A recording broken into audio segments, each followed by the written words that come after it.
So market update में अब India में रिजल्ट्स आने लगे हैं कंपनीज के। पूरा साल खत्म हो चुका है तो financial year, last financial year का पूरा रिजल्ट्स आने लगा है। यूएस में भी रिजल्ट्स आने लगा है। तो यूएस में जो लार्ज बैंक्स थे, तीन बैंक का पहले रिजल्ट आया तो अच्छा खासा था। बाद में जो थोड़ा बहुत रिजल्ट्स आया है वो उतना अच्छा नहीं है। तो यूएस में एक्सपेक्टेड भी है कि जो रिजल्ट्स होगा वो इस क्वार्टर तो फिर भी ठीक ठाक होगा, आने वाले क्वार्टर्स में और भी बुरी तरह से हिट होगा। जबकि इंडिया में अगर आप देखें तो शुरू में तो आईटी का आया, ऑल थ्री मेजर कंपनीज का आ चुका है आईटी सेक्टर में, लाइक टीसीएस, इन्फोसिस और एचसीएल। तो रिजल्ट्स ऑफ कोर्स अच्छे नहीं है आईटी, लेकिन ये एक्सपेक्टेड है। ऐसा नहीं कि कोई बहुत एक्स्ट्रा ऑर्डिनरी रिजल्ट आया जिसके बारे में पता नहीं था। आईटी हमें पता है, लास्ट ईयर से ही हम डिस्कस कर रहे हैं कि अच्छा नहीं रहेगा पूरा साल ऑलमोस्ट। तो पास्ट का रिजल्ट अच्छा नहीं आया है तो वो बहुत बड़ा कंसर्न नहीं है, क्योंकि वो खत्म हो चुका है। लेकिन हाँ, कंसर्न यहाँ पे आता है कि फ्यूचर में क्या होगा।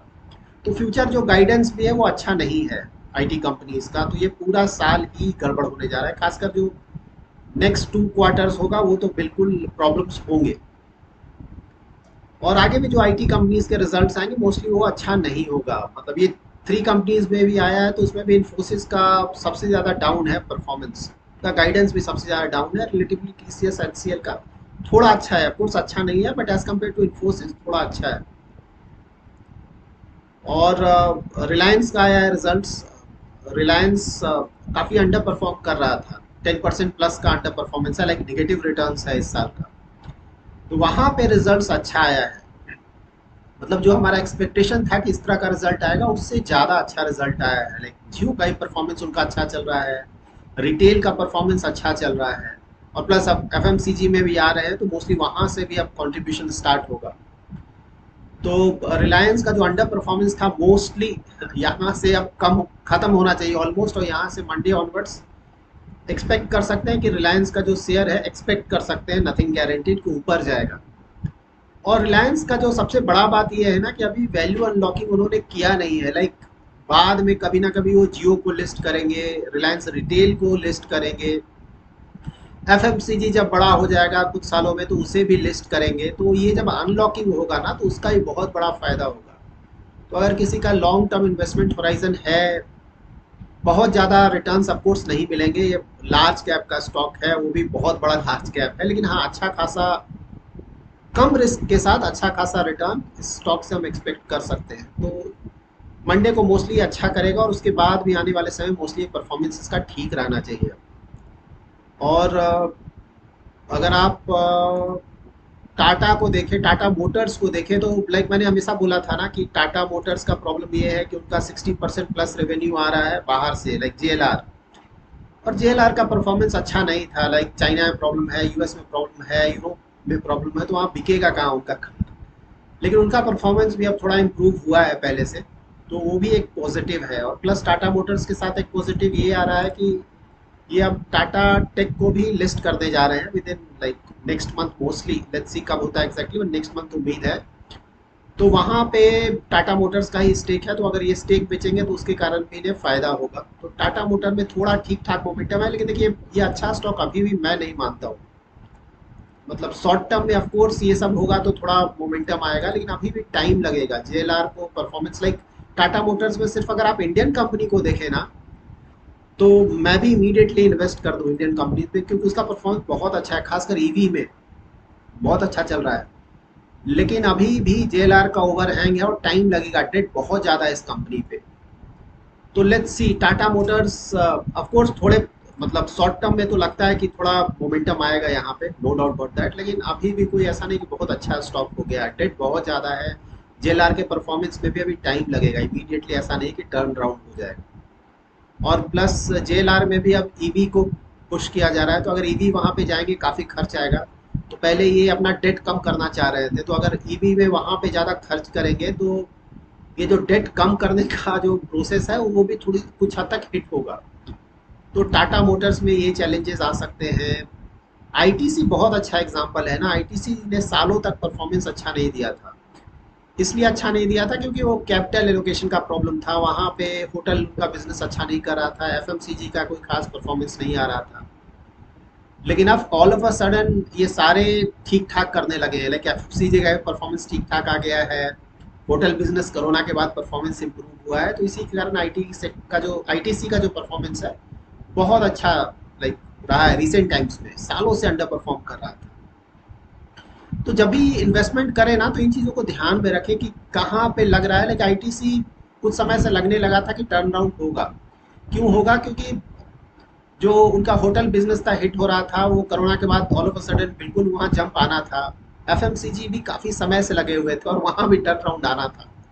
तो कैपिटल एलोकेशन मोस्टली अब उनका पहले से इम्प्रूव हुआ है, इसीलिए ऊपर जा रहा है। रिलायंस भी एक्सपेक्टेड था कि अच्छा करेगा परफॉर्मेंस, लेकिन हाँ परफॉर्मेंस से भी ज़्यादा अच्छा रिजल्ट्स आया, जो कि काफ़ी पॉजिटिव है रिलायंस के लिए। और रिलायंस का वैल्यूएशन भी अभी ऐसा नहीं कि बहुत ज़्यादा है, लाइक अगर लॉन्ग टर्म के लिए देखा जाए तो ठीक ठाक वैल्यूएशन है। आईटीसी का तो अब वैल्यूएशन थोड़ा ऊपर चला गया, पहले बहुत अट्रैक्टिव था। फिर आप लोगों का न्यू एज कंपनीज के बारे में भी आता है क्वेरीज। तो न्यू एज कंपनीज देखिए अभी भी बहुत कम अगर प्राइसिंग पे मिले ना तभी कंसिडर करें, क्योंकि इनका प्रॉब्लम है ओवर वैल्यूएशन, प्रॉफिट है नहीं, इवन ऑपरेटिंग प्रॉफिट भी ज़्यादातर कंपनीज में नहीं है। तो नियर फ्यूचर में तो कुछ नहीं होगा, लेकिन हाँ अगर बहुत लॉन्ग टर्म इन्वेस्टमेंट होराइजन है, कुछ ऐसा पैसा है जो कि आप सालों तक इन्वेस्ट करके भूल जाना चाहते हैं, तो वहाँ पे new age companies like Zomato को कंसिडर किया जा सकता है। वो भी जब प्राइस 50 के नीचे है तभी, उसके ऊपर तो मतलब नहीं बनता है जोमेटो का भी। तो मोस्टली वो अब आ जाएगा, गिर रहा है, लेकिन हाँ अगर बहुत ज़्यादा रिस्क कोई ले सकता है तभी कंसिडर कर सकते हैं। लाइक हमने अदानी स्टॉक्स में भी देखा था ना कि वहाँ वैल्यूएशन बहुत ज़्यादा था। तो ऑल दो हम हमेशा बोलते हैं हिंडनबर्ग रिपोर्ट के कारण गिरा, लेकिन फ्रैंकली स्पीकिंग वो हिंडनबर्ग रिपोर्ट सिर्फ एक एक्सक्यूज था गिरने का। अदानी स्टॉक्स को कभी ना कभी गिरना ही था, क्योंकि वैल्यूएशन बहुत ज़्यादा था। और इनका बिजनेस ऐसा नहीं कि बहुत ज़्यादा प्रॉफिटेबल बिजनेस है। प्रॉफिटेबल मीन्स कैश फ्लो की बात बोल रहा हूँ। कुछ बिजनेसेस में अच्छा खासा प्रॉफिट जनरेट हो रहा है, ऐसा नहीं है कि प्रॉफिट नहीं, लेकिन कैश फ्लो वहाँ नहीं है, क्योंकि कैपिटल इंटेंसिव बिजनेस है इनका, मोस्टली इंफ्रास्ट्रक्चर रिलेटेड, जो कि शुरू में बहुत पैसा लगाना पड़ता है और बाद में आपको कई सालों के बाद वहाँ से पैसा आना शुरू होता है। तो इनका वैल्यूएशन इतना ज़्यादा था कि कभी ना कभी गिरना था। हिंडनबर्ग ने एक एक्सक्यूज दिया, और मोस्टली अगर एक तरह से देखें तो पॉजिटिव रहा अदानी के लिए, क्योंकि इनका डेट बहुत तेजी से बढ़ रहा था, हाई ग्रोथ के लिए बहुत ज़्यादा डेट ले रहे थे, तो कभी ना कभी पूरा कंपनी प्रॉब्लम में आ जाता। तो हिंडनबर्ग रिपोर्ट के कारण एटलीस्ट ये लोग अब सतर्क हो गए हैं, डेट को कम कर रहे हैं, जो कि लॉन्ग टर्म के लिए इनके लिए अच्छा है। शॉर्ट टर्म में ऑफकोर्स इन्हें काफ़ी प्रॉब्लम हुआ है, शेयर मार्केट में इनके स्टॉक्स को बहुत प्रॉब्लम हुआ है, लेकिन लॉन्ग टर्म के लिए एटलीस्ट मुझसे पूछे तो इनके लिए बुरा नहीं हुआ, अच्छा हुआ है। अगर ये संभल कर जाए, ग्रोथ रेट को थोड़ा कम करे, डेट को अच्छी तरह से मैनेज करे, तो लॉन्ग टर्म में काफ़ी अच्छा करेंगे। और अगर आप यस बैंक को देखें, यस बैंक के बारे में बहुत सारा क्वेरीज आता है। तो यस बैंक का देखिए, यस बैंक का जो रिजल्ट्स आया है, रिजल्ट्स अच्छा नहीं है, तो यस बैंक का भी 1-2 साल ऐसा ही चलेगा, और मोस्टली रिजल्ट्स कोई बहुत ज़्यादा अच्छा आप एक्सपेक्ट नहीं कर सकते। लेकिन यस बैंक के साथ भी यही है कि ऐसा नहीं कि इम्प्रूव नहीं होगा, ये इम्प्रूव होगा, और जब इम्प्रूव होगा तो अच्छे खासे रिटर्न्स यहाँ भी हम एक्सपेक्ट कर सकते हैं। लेकिन कोई बहुत ज़्यादा रिस्क ले सकता है, लॉन्ग टर्म का इन्वेस्टमेंट होराइजन है, तभी इस तरह के स्टॉक्स को हमें कंसिडर करना चाहिए। यस बैंक में प्रॉब्लम है कि अभी एक कोर्ट केस चल रहा है। इन्होंने जो टियर 1 बॉन्ड को राइट ऑफ किया था, उसको लेके प्रॉब्लम चल रहा है। तो अगर वहाँ देखना कोर्ट का केस पे रिजल्ट क्या आता है, वर्डिक्ट क्या आता है। अगर कोर्ट ने बोला कि नहीं, टियर 1 के जो होल्डर्स हैं, बॉन्ड होल्डर्स हैं, उनको अगर आपको पैसा लौटाना पड़ेगा तो कोई बहुत बड़ा प्रॉब्लम आएगा। बट देन आरबीआई ने सोच समझ कर ही किया होगा, तो मोस्टली ऐसा प्रॉब्लम नहीं आना चाहिए। बैंकिंग स्टॉक्स अभी बहुत अच्छा चल रहा है इंडिया में। लाइक अभी एच का रिजल्ट ऑलमोस्ट 20% का प्रॉफिट था उनका, आईसीआईसीआई का ऑलमोस्ट 30% का प्रॉफिट। तो बैंकिंग यस अभी एक नो ब्रेनर जिसे बोलते हैं ना, बैंकिंग सेक्टर वैसा ही है। और अभी 1-2 साल तो बिल्कुल लगता है कि बैंकिंग सेक्टर का परफॉर्मेंस ठीक ठाक रहेगा। वैल्यूएशन भी ज़्यादा नहीं है, लाइक आईसीआईसीआई का वैल्यूएशन ज़्यादा नहीं है, अगर आप चेक करें जैसा परफॉर्मेंस आ रहा है उसके अनुसार। तो बैंकिंग सेक्टर बहुत अच्छा है। सिर्फ आप वैल्यूएशन पार्ट देख लें, कुछ जो मिड साइज के बैंक्स हैं या फिर 1-2 लार्ज कैप के बैंक्स हैं, उनका वैल्यूएशन जरूर देख लें। कहीं अगर बहुत ज़्यादा वैल्यूएशन लगता है रिलेटिवली, उन्हें तो अवॉइड करना चाहिए। लेकिन अगर वैल्यूएशन ठीक ठाक मिलता है तो बिल्कुल it makes sense, banking sector के स्टॉक्स अभी भी बहुत अच्छा करेंगे। और फार्मा का भी रिजल्ट्स आएगा, तो फार्मा का कोई बहुत अच्छा परफॉर्मेंस तो नहीं लगता कि होगा, लेकिन हाँ उनका भी टर्न राउंड का समय आ गया, बहुत समय से अंडर परफॉर्म कर रहे हैं, तो वो भी लगता है कि आने वाले समय में ठीक ठाक परफॉर्मेंस आएगा फार्मा से भी। और यूएस में अगर देखें तो टेस्ला का अगर आप देखेंगे ना तो वहाँ बहुत ज़्यादा डिस्काउंट्स देना पड़ रहा है, उनका परफॉर्मेंस बुरी तरह से हिट हो रहा है और दूसरी कंपनीज का भी परफॉर्मेंस हिट होगा। तो यूएस मार्केट इस साल लगता है पूरा साल ही शायद परफॉर्मेंस नहीं आए। लाइक इंडियन मार्केट्स के बारे में आपको हमेशा बोलता हूँ ना, सेकंड हाफ से थोड़ा मोमेंटम आएगा और लास्ट क्वार्टर में शायद और इम्प्रूव हो और नेक्स्ट ईयर से तो अच्छे परफॉर्मेंस की उम्मीद कर सकते हैं, नथिंग इज एग्जैक्ट। लेकिन यूएस मार्केट तो लगता है पूरा साल ही खराब जाएगा अभी, क्योंकि उनका अंडर परफॉर्मेंस अभी स्टार्ट हुआ है, आने वाले समय में और प्रॉब्लम बढ़ेगा। और इन्फ्लेशन को एक बार डिस्कस कर लेते हैं। इन्फ्लेशन देखिए इंडिया में तो 6% से नीचे आ गया है, तो बहुत अच्छा है। रेट हाइक बंद हो गया मोस्टली, अब यहाँ शायद इन्फ्लेशन अगर कंट्रोल में रहेगा, फूड प्राइसेस प्रॉब्लम क्रिएट नहीं करेंगे, क्रूड ऑयल के प्राइसेस प्रॉब्लम क्रिएट नहीं करेंगे, तो मोस्टली इन्फ्लेशन ठीक ठाक रहेगा, दैट इज 6% से कम ही रहेगा रफली, और यहाँ से रेट हाइक शायद नहीं होगा। यूएस में तो मैंने बोला है कि जून में, लाइक मई में एक रेट हाइक होगा और उसके बाद इन्फ्लेशन का नंबर देखना होगा। अगर इन्फ्लेशन ऊपर ही रहता है तो शायद जून में भी हो, लेकिन हाँ एक दो रेट हाइक से ज़्यादा फिलहाल नहीं लगता है कि वहाँ भी रेट हाइक होगा। और यूरोप में तो अभी भी इन्फ्लेशन ज़्यादा है, 6.9%, दैट इज ऑलमोस्ट 7% का इन्फ्लेशन है, तो वहाँ तो अभी रेट हाइक और होगा। और यूके इंटरेस्टिंग है, यूके में इन्फ्लेशन कम ही नहीं हो रहा है, 10% का इन्फ्लेशन अभी भी है, तो वहाँ भी बिल्कुल इंटरेस्ट रेट हाइक अभी होगा। बट हमारे लिए यूरोप बहुत ज़्यादा सिग्निफिकेंट फिलहाल एटलीस्ट नहीं है। यूरोप का जो डोमिनेंस हुआ करता था ना, अभी नहीं है, बहुत तेज़ी से वो नीचे गिर रहे हैं। बट हाँ यूएस अभी भी बहुत ज़्यादा डोमिनेंट है, वो बहुत ज़्यादा हमारे लिए मैटर करता है, इसलिए जब भी इन्वेस्टमेंट डिसीजन लेना तो यूएस मार्केट्स पे भी हमें ध्यान रखना चाहिए। तो यूएस में अगर इंटरेस्ट रेट बढ़ना रुक जाता है ना, तो वो बहुत बड़ा पॉजिटिव होगा इंडिया के लिए, और नेक्स्ट ईयर से जब वो रेट कट स्टार्ट करेंगे तब तो और भी पॉजिटिव होगा। इसलिए मैं बोलता हूँ कि सेकेंड हाफ से थोड़ा मोमेंटम आएगा, क्योंकि तब तक इंटरेस्ट रेट उनका शायद बढ़ना रुक जाए, और उसके बाद हमें एक रफ आइडिया मिलेगा कि इंटरेस्ट रेट कट करना कब शुरू करेंगे। तो जब वो आइडिया मिलेगा उसके कारण भी स्टॉक मार्केट्स के लिए वो काफ़ी ज़्यादा पॉजिटिव होगा। तो रेट कट तो नेक्स्ट ईयर होगा, लेकिन जैसे ही रफली हमें एक लगने लगेगा कि नहीं अब रेट कट आने वाला है, तो मार्केट पहले से रिएक्ट करेगा, तो वो एक पॉजिटिव होगा। और आप लोगों का अभी भी टैक्सेशन के रिलेटेड काफ़ी क्वेरीज आता है, उसे मैं क्लियर कर दूं। देखिए टैक्सेशन मैंने एक डिटेल वीडियो बनाया था। टैक्सेशन सिंपल है, सिर्फ इस चीज़ को आप याद रखें कि अगर किसी भी म्यूचुअल फंड में इक्विटी पोर्शन का एक्सपोजर 65% या उससे ज़्यादा है, तो उस पर इक्विटी टैक्सेशन लगेगा। मतलब एक साल से पहले बेचते हैं तो शॉर्ट टर्म कैपिटल गेंस 10% का, एक साल के बाद बेचते हैं तो लॉन्ग टर्म कैपिटल गेंस 15% का। यहाँ पे एक साल बाद अगर आप बेचते हैं, अगर आपका capital long term capital gains up to 1 lakh है तो उस पर कोई टैक्स नहीं देना है, 1 लाख से ज़्यादा जब आएगा तो टैक्स देना है। यहाँ पे जो डेट फंड्स हैं जो कि पूरी तरह से डेट इंस्ट्रूमेंट्स में इन्वेस्ट करते हैं, उस पर किसी तरह का टैक्स एडवांटेज अब नहीं रहा है। एफडी की तरह ही टैक्स देना होगा, जो भी प्रॉफिट आएगा आपके इनकम में ऐड हो जाएगा, उसके अकॉर्डिंगली आपको टैक्स पे करना होगा। जो हाइब्रिड फंड्स होते हैं वहाँ पे अभी भी एडवांटेज है।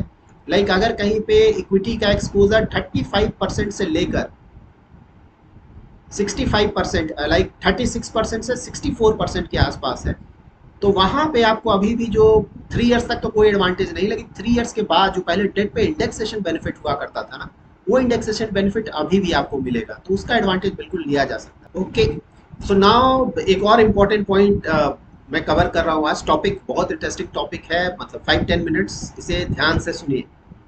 देखिए जब भी स्टॉक मार्केट्स में हम इन्वेस्ट करते हैं ना, तो हमेशा सबसे पहले आप ध्यान रखिए कि स्टॉक मार्केट सुप्रीम है। किसी को भी पता नहीं होता है कि क्या होगा, किसी को भी नहीं है, हमेशा मेंटली याद रखिए। तो आपको कितना भी स्टॉक मार्केट का नॉलेज है, लेकिन आपको हमेशा मान के चलना होगा कि नहीं मुझे बहुत कम पता है। क्योंकि अगर आपको लगेगा कि आपको बहुत ज़्यादा पता है, आपको सब पता है, तो मोस्टली आपको प्रॉब्लम्स होगा, क्योंकि वहाँ पे आप सेफ्टी प्रिकॉशंस नहीं लेंगे। इसीलिए कितने भी बड़े इन्वेस्टर्स हो ना, उनसे अगर आप बात करेंगे या फिर उन्होंने कुछ बोला है उसे सुनेंगे या फिर पढ़ेंगे, तो आपको यही पता चलेगा कि वो उनका डायरेक्टली ये बोलना है कि देखिए स्टॉक मार्केट में एग्जैक्टली क्या होगा किसी को नहीं पता है। इसलिए जब भी आप अपना पोर्टफोलियो बनाएं, म्यूचुअल फंड का या फिर स्टॉक पोर्टफोलियो, हमेशा उसे डाइवर्सिफाई करके रखें और हमेशा ट्राई करें कि वो लॉन्ग टर्म का पोर्टफोलियो हो। क्योंकि शॉर्ट टर्म में कुछ भी हो सकता है, लेकिन लॉन्ग टर्म में अगर आप देखेंगे ना, तो मोस्टली जो एवरेज रिटर्न्स होंगे, अगर आपने अच्छा स्टॉक या अच्छा फंड सेलेक्ट किया है, तो वो ठीक ठाक रिटर्न्स आ जाता है वहाँ से, इसीलिए ऐसा बोला जाता है। देखिए सबसे बड़ा इसका एग्जांपल ये है ना कि आप जो बड़े बड़े एनालिस्ट्स हैं, बड़े बड़े बैंक्स हैं ना, उनका अगर आप रिसर्च रिपोर्ट देखेंगे डिफरेंट स्टॉक्स का, लाइक रिलायंस या इन्फोसिस, टीसीएस, आईटीसी, इसका अगर आप रिसर्च रिपोर्ट देखेंगे ना, तो सभी का कॉल आपको अलग दिखेगा। कोई बोलेगा बाय, कोई बोलेगा सेल, कोई बोलेगा होल्ड। साथ ही उनका जो टारगेट प्राइस रहेगा सभी का अलग रहेगा। किसी का बहुत ज़्यादा रहेगा, किसी का कम रहेगा, किसी का मिड रेंज में रहेगा। तो इसका मतलब क्या है? इसका मतलब ये है कि एग्जैक्टली किसी को नहीं पता है कि क्या होगा, बट हाँ रफली पास्ट में किस तरह का परफॉर्मेंस चला है, फ्यूचर में किस तरह का मार्केट रहेगा, प्लस किस तरह का इनका अभी तक परफॉर्मेंस रहा, वो मिक्स करके रफली हम एक एस्टिमेट निकालते हैं कि भैया इस तरह का परफॉर्मेंस होगा। तो एग्जैक्टली नहीं पता, इसीलिए हमेशा डाइवर्सिफाई करके रखें। किसी एक पर्टिकुलर स्टॉक में या किसी एक पर्टिकुलर म्यूचुअल फंड स्कीम में बहुत बड़ा एक्सपोजर नहीं लें। उसी तरह से किसी एक म्यूचुअल फंड कंपनी के स्कीम्स में ज़्यादा एक्सपोजर नहीं ले। लाइक किसी को अगर एक्सिस पहले बहुत पसंद था, तो किसी ने एक्सिस में बहुत बड़ा एक्सपोजर ले लिया, जिसका अभी थोड़ा उन्हें प्रॉब्लम हो रहा होगा क्योंकि एक्सिस के फंड्स अच्छा नहीं कर रहे हैं। तो अगर किसी का एक्सपोजर ठीक ठाक रहता तो उनका ओवरऑल पोर्टफोलियो बुरी तरह से हिट नहीं होता। लाइक आजकल क्वांट चल रहा है, क्वांट काफ़ी लोगों को काफ़ी पसंद है, तो ऐसा नहीं कि क्वांट हमेशा इस तरह का परफॉर्मेंस देगा, उनका भी अंडर परफॉर्मेंस आएगा। तो ऑफ कोर्स आप एक्सपोजर लें, आपको जहां पसंद है बिल्कुल आप एक्सपोजर लें, लेकिन बहुत ज़्यादा एक्सपोजर नहीं रखें। अपने पोर्टफोलियो में एक लिमिट रखें कि मैं इससे ज़्यादा एक्सपोजर नहीं लेना है, ताकि अगर उस म्यूचुअल फंड स्कीम में या उस म्यूचुअल फंड कंपनी में बाद में कोई प्रॉब्लम आता है तो आपका जो ओवरऑल पोर्टफोलियो है ना, वो पूरी तरह हिट ना हो। क्योंकि अगर आपने 5 स्कीम्स में इन्वेस्ट किया, अगर एक दो स्कीम का परफॉर्मेंस अच्छा नहीं रहता है, लेकिन अगर 2-3 स्कीम का परफॉर्मेंस अच्छा रहता है, तो ओवरऑल पोर्टफोलियो आपका ठीक ठाक रहेगा। लेकिन अगर 5 में 3-4 स्कीम्स ही आपके खराब कर रहे हैं, तब तो पूरा पोर्टफोलियो पूरी तरह से हिट हो जाएगा। तो इन चीज़ों को हमेशा ध्यान में रखें। स्टॉक्स में भी ये ध्यान में रखें, हमेशा मिक्सअप करें। सिर्फ सो कॉल्ड स्मॉल कैप में ऑफकोर्स रिटर्न बहुत ज़्यादा आते हैं, लेकिन जब गिरेगा ना तो बहुत ज़्यादा गिरेगा। तो मिक्सअप करें, large cap, mid cap, small cap को मिक्सअप करके रखें स्टॉक्स में भी, और जब आप म्यूचुअल फंड्स का पोर्टफोलियो बनाएं उस समय भी।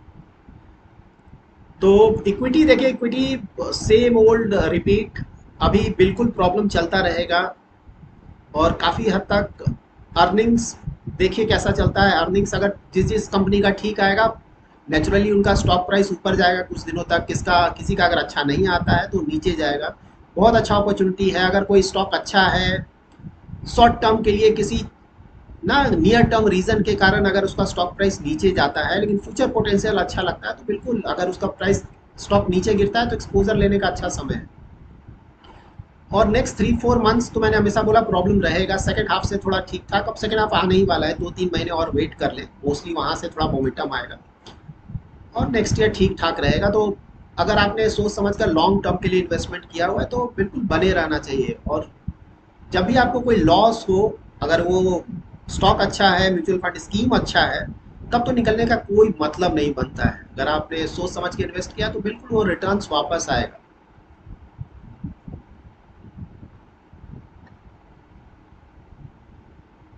और इन्वेस्टिंग में देखिए एक चीज़ और याद रखिएगा ना, कि इन्वेस्टिंग कोई बहुत ज़्यादा इंटेलिजेंस का गेम नहीं है।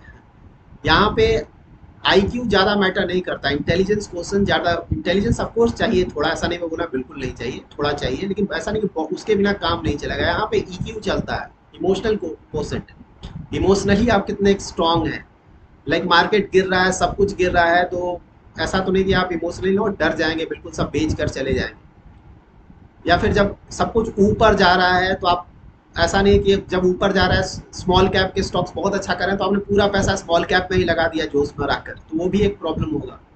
तो यहाँ पे बहुत ज़्यादा दिमाग लगाने की जरूरत नहीं। जो सेट रूल्स है ना, रूल्स को फॉलो करें, लॉन्ग टर्म तक बने रहें, क्योंकि लॉन्ग टर्म में हमेशा ना मार्केट ऊपर ही जाएगा। हो सकता है कुछ महीने तक डाउन रहे, 1-2 साल तक डाउन रहे, लेकिन ऐसा नहीं कि 5 साल 10 साल तक लगातार डाउन ही रहेगा, ऊपर जाएगा।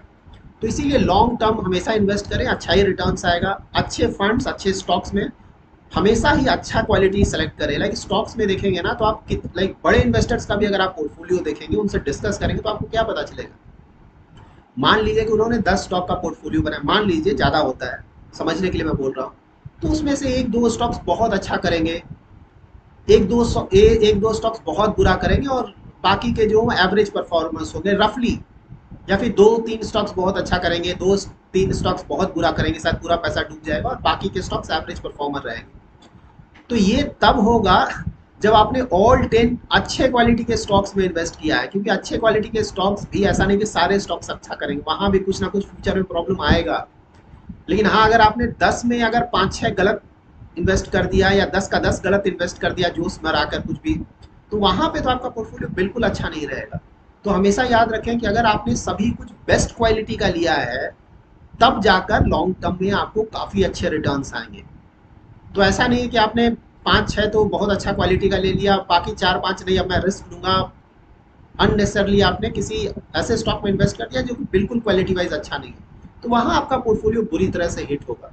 अगर आपको अननेसेसरी रिस्क लेना है तो बिल्कुल लीजिए, लेकिन वहां पे ध्यान रखिए ना कि उसके लिए अलग एक कॉर्पस बनाइए। मे बी 5% या 10% का अलग कॉर्पस रखिए, मेन कॉर्पस से उसमें इन्वेस्ट नहीं कीजिए कि चलो ये 5-10% है, डूब गया तो डूब गया। आपका मन है, चलो आप अननेसरी रिस्क लेना चाहते हैं, ले सकते हैं, उसमें दिक्कत नहीं, 5-10% उससे ज़्यादा नहीं। डेट मार्केट्स तो हम लास्ट ईयर से डिस्कस कर रहे हैं, बहुत अच्छा चल रहा है और आने वाले समय में ठीक ठाक ही रहेगा, क्योंकि अभी तो कोई रेट कट के कोई चांस नहीं है, नेक्स्ट ईयर भी ठीक ठाक रहेगा। तो एफडी के रिटर्न्स और भी लाइक जो इंटरेस्ट आपका मिल रहा है एफडी में वो थोड़ा और बढ़ेगा, खासकर लॉन्ग टर्म में मैं बोल रहा हूँ कि वहाँ बिल्कुल थोड़ा और बढ़ना चाहिए एफडी में, और बढ़ेगा भी। डेट भी अच्छा है, डेट में बिल्कुल, डेट म्यूचुअल फंड्स में बात बोल रहा हूँ, वहाँ रिटर्न्स आपको ठीक ठाक आएंगे, डेट म्यूचुअल फंड्स भी कवर किया जा सकता है। इंटरेस्ट रेट जब कट होना शुरू होंगे तो वहाँ रिटर्न्स काफ़ी ज़्यादा आने लगेंगे डेट म्यूचुअल फंड्स में, तो वो भी काफ़ी अच्छा एवेन्यू है।